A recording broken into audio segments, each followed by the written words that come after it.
waxaa muddo yar ay ka hartay in la sameeyo qaliinkii madax isku bedelidda ee adduunka ka yaabiyey.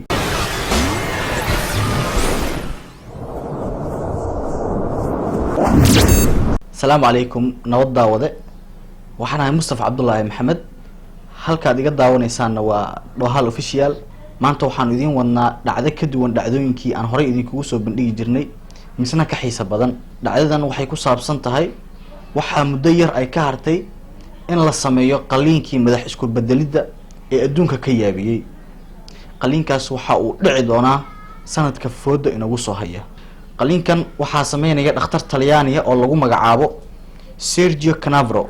qaliinkan waxaa lagu sameynayaa laba dhibane oo kala ah Valerio Spendrov oo ah nin u dhashay wadanka Ruushka kaasoo qaba cudur ku dhaca spinal cord-ka ama laf dhabarta, waana nin naafa oo ma socon karo.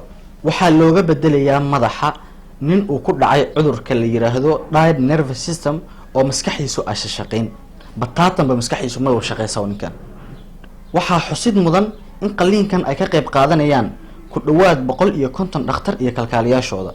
sidoo kale qaliinkan waxaa ku baxaysa adduun lacageed oo dhan 12 milyan oo dollarka Mareykanka ah. waaw, waa lacag aad u tiro badan.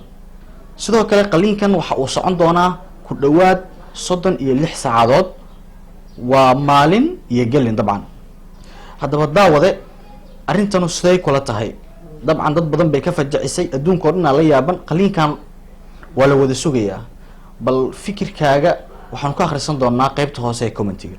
fadlan daawade, haddii ay tahay markii kuugu horeysay ee booqashada janaalkan, waxaanu kaa codsanaynaa inaad subscribe-ta halka hoose, waa bilaash aad taabato, like-tana aad ku darto, gambaleelkana aad furato, si muuqaalada aan soo duubno qofka ugu horeeya daawada aad u noqoto.